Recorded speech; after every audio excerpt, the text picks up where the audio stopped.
The village in it with a map and a plan. No place too tiny for this determined man. Crossing the counties one by one, he'll see in every English corner a bit of history.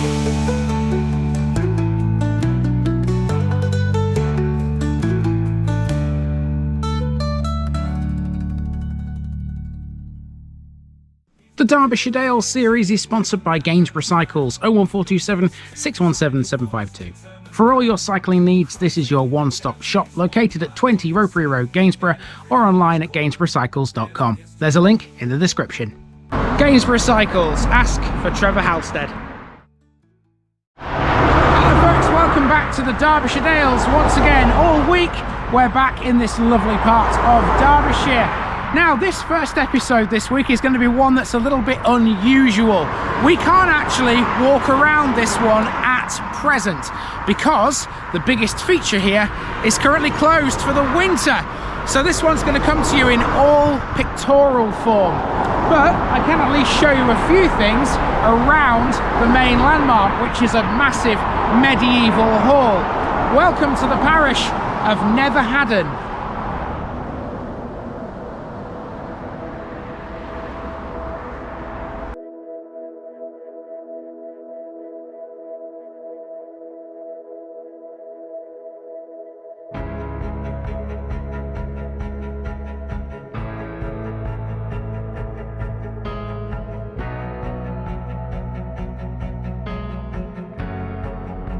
NETHER HADDON, Lower Heather Hill.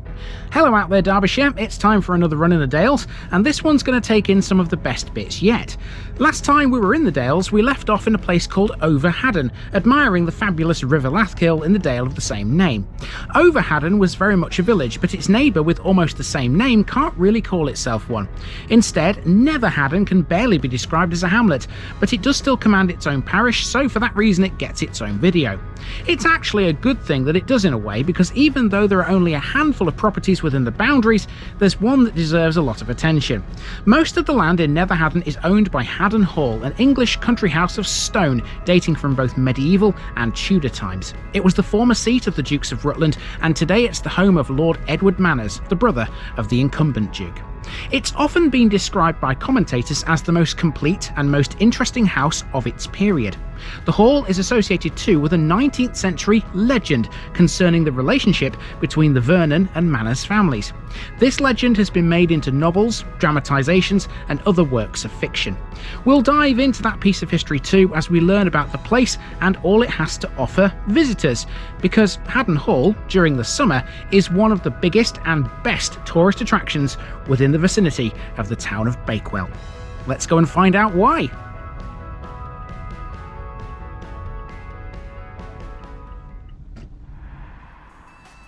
This is the car park for Haddon Hall, one of the biggest tourist attractions anywhere in the Derbyshire Dales.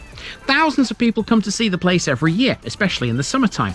Located literally just to the south of Bakewell, a lot of tourists often visit both together. Haddon's visitors are able to immerse themselves in centuries of history, art and craftsmanship, and stroll around the hall's magnificent cascading gardens, enjoying uninterrupted views of the Peak District. Haddon Hall holds a number of events and exhibitions throughout the year, together with regular walks in its ecologically rich parkland. With a restaurant and artisan pop-up shop within the grounds, the hall is the perfect location for a cracking day out.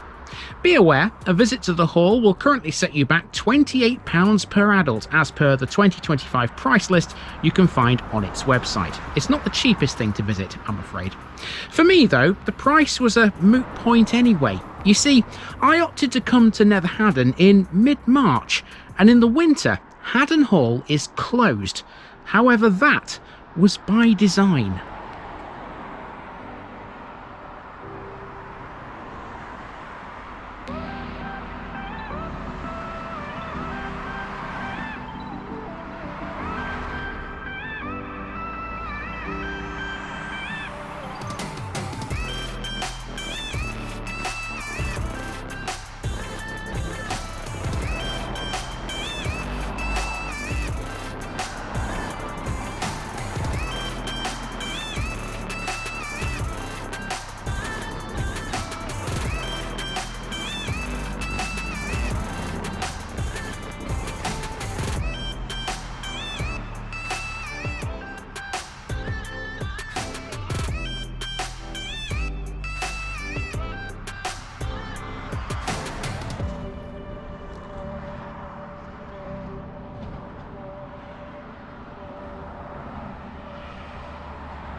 So I'm not in the slightest bit worried that Haddon Hall is currently closed, because to be honest with you, filming the hall when it's open is probably something you have to get permission for. And of course, I do all this, generally speaking, without such permission, because generally speaking, I don't need it. So maybe it's a bit easier to present this to you in the way it's going to be, and that will be all within pictures. And those are coming your way now with a lot of history about the building that's at the centre of this very parish. Haddon Hall is an English country house and the current home of Lord Edward Manners and his family. Described as the most complete and most interesting house of its period, the origins of the hall are from the 11th century, with additions at various stages between the 13th and the 17th, latterly in the Tudor style. It was built in around the time of the Domesday Book, when William Peveril held the manor of Haddon. Though it was never a castle, the early Haddon Hall was protected by a substantial defensive wall after a licence to build one was granted in 1194. The hall was forfeited to the Crown in 1153 and later passed to a tenant of the Peverils, the Avenel family. Sir Richard de Vernon acquired the manor in 1170 after his marriage to Alice Avenel, and it was his family who went on to build and modify most of the hall. The only things they can't be linked with are the Peveril Tower, part of the Chapel of St Nicholas, and the Long Gallery. The hall stands on a sloping site and it's structured around two courtyards. There's an upper courtyard to the northeast which contains the Peveril Tower and the Long Gallery, and a lower courtyard that contains the chapel. Between the two is the Great Hall. Many of the rooms can only be reached from outside or by passing through others. That's inconvenient by modern standards, but let's not forget, architecturally, this was the norm in those days. We've met the Vernons before in several places across Derbyshire and beyond. They were an immensely rich and powerful family, and Haddon Hall saw some of the family's finest live within its walls. These included Richard's son, Sir William Vernon, who was a High Sheriff of Lancashire and Chief Justice of Cheshire. Prominent later family members included another Sir Richard Vernon, who was also a High Sheriff, as well as an MP and the Speaker of the House of Commons. His son, Sir William Vernon, was Knight Constable of England and succeeded him as Treasurer of Calais and MP for Derbyshire and Staffordshire. It was, however, his grandson, Sir Henry Vernon, who had the biggest influence on the building that stands here today. Sir Henry was Governor and Treasurer to Arthur, Prince of Wales, and he was married to Anne Talbot, the daughter of the Earl of Shrewsbury. He would rebuild Haddon Hall in his time here. There is a legend associated with the Vernon and Manners families which originated in the mid-16th century. It goes like this. Sir George Vernon had two daughters named Margaret and Dorothy. In 1563, Dorothy would marry John Manners, who was the second son of Thomas Manners, the first Earl of Rutland. Sir George supposedly disapproved of the union, possibly because the Manners were Protestants while the Vernons were Catholics. It could also have been because the second son of an earl often had uncertain financial prospects. According to the tale, Sir George forbade John Manners from courting Dorothy and prevented his daughter from seeing him.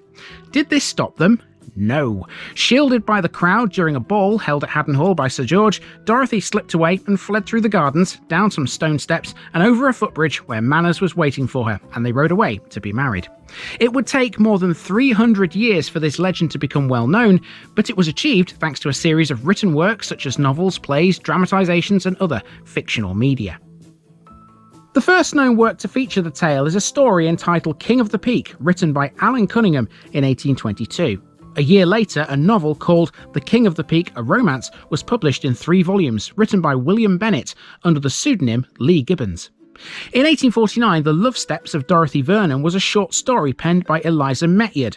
That was the first full-blown version of the legend and was published in the December issue of Eliza Cook's Journal. In 1892, the tale was included in a light opera simply called Haddon Hall. Another novel was written a decade later by the American Charles Major. It became a bestseller and it was called Dorothy Vernon of Haddon Hall. A play of the same name, based on Major's novel, was written by Paul Kester. It debuted on Broadway in 1903. Fred Terry and his wife Julia Neilson adapted that play for London, calling it Dorothy of the Hall, where it played in 1906. There's even a 1924 film called Dorothy Vernon of Haddon Hall, which stars Mary Pickford. It was adapted by American screenwriter Waldemar Young from Major's novel. If indeed this elopement happened, the couple were soon reconciled with Sir George as they inherited the estate on his death 2 years later. Their grandson, John Manners of Haddon, inherited the earldom in 1641 on the death of the 7th Earl of Rutland, whose estates included Belvoir Castle. His son, also John, was made the first Duke of Rutland in 1703. He moved to Belvoir Castle, and his heirs used Haddon Hall very little. As such, it lay almost in its unaltered 16th century condition for quite some time. It was only in the 1920s, after the 9th Duke of Rutland realised its importance, that it was restored under the watchful eye of the architect Harold Brackspear. The current medieval and Tudor hall includes small sections of the 11th century structure, but it mostly comprises additional chambers and ranges added by the successive generations of the Vernon family. The banqueting hall, kitchens and parlour date from 1370, and the St Nicholas Chapel was completed in 1427. The 9th Duke would create its walled topiary garden which adjoins the stable block cottage. It features clipped heraldic devices of a boar's head and a peacock, which are emblems associated with both the Vernon and Manners families. Haddon Hall remains in the possession of the Manners family to the present day, and it's currently occupied by Lord Edward, the brother of the 11th Duke of Rutland. Both he and his wife have lived here since 2016 after their decision to relocate to the hall. The house was given a Grade 1 listing in 1951. The estate and gardens were separately listed, again Grade 1, in 1984. In terms of art, Haddon Hall has inspired plenty of painters. Frederick Booty, the English watercolourist, painted Haddon Hall several times, including pictures of the peacocks in the gardens. English painter Joseph Nash depicted the main hall in oils in 1838, a painting later used as the cover art for the 1975 album Minstrel in the Gallery by the prog rock band Jethro Tull. The hall has also been used as a location for filming, including in 1985's Treasure Houses of Britain, 1987's The Princess Bride, the BBC's adaptation of The Silver Chair in 1990, Jane Eyre in 1996, 2006 and 2011, Elizabeth in 1998, Pride and Prejudice in 2005, A Tudor Feast at Christmas in 2013, Time Crashes in 2015, Gunpowder in 2017, and Firebrand in 2023. Running underneath the Haddon estate is a railway tunnel built in 1863 by the Midland Railway when it was extending its line from Roseley to Buxton. Because the line needed to pass Haddon Hall, the tunnel was a necessity, given that the Duke of Rutland at the time didn't want to physically see the railway line from his house. That makes him a miserable git if you ask me. Mind you, he would have had his reasons. The Duke at the time was Charles Manners, and his decision to hide the line underground had more than just aesthetic reasons. There were some political oppositions to the line too, so by literally hiding it underground, it prevented any potential problems. The tunnel was built in 3 sections. There were 2 cut and cover sections at each end and a 350-yard bore that connected them. For the cut and cover sections, once excavated to the correct depth, side walls and arches were built before being backfilled. Changes to the plans led to a substantially different structure being built when compared to what was originally designed. Even though building tunnels in the 1860s was a dangerous thing to do, there was only ever one accident with the one at Haddon. On the 2nd of July 1861, a partially built 36-foot length of arch in the northern section collapsed while waiting to be keyed with additional stonework. It buried several workers and the victims were extracted within 2 hours. 5 were killed, 4 outright, and another died the following day. In Roseley, just down the road, there's a memorial to the casualties at St Catherine's Church. The railway paid £100 compensation to each of the dead men's families. That doesn't sound a lot, but in today's money, that would be the equivalent of more than £12,000. The tunnel rises towards Bakewell on a gradient of 1 in 102. It's 1,058 yards long. It was built with 5 ventilation shafts, one of which was the full width of the double-track tunnel. The deepest was 12 feet. The line was closed in 1968, but the tunnel survives, fully intact, under Haddon Hall. After the line closed, the infrastructure was dismantled. The disused tunnel and trackbed were then reincorporated into the Haddon estate. There is a campaign to potentially reopen the tunnel, but the Haddon estate is currently opposed to that idea at present.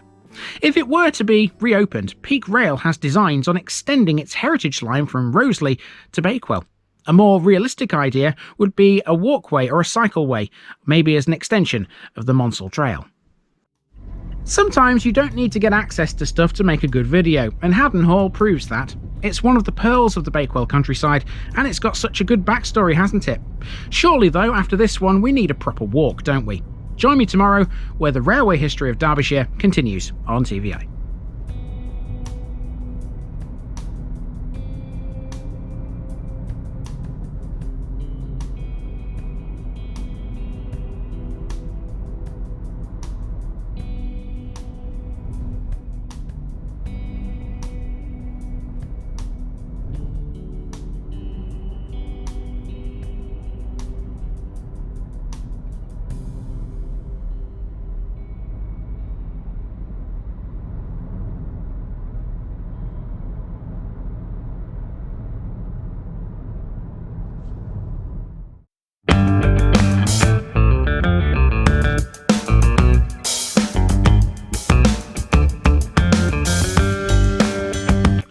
Now, just before I go, remember, this video is part of a huge project to visit every civil parish in England.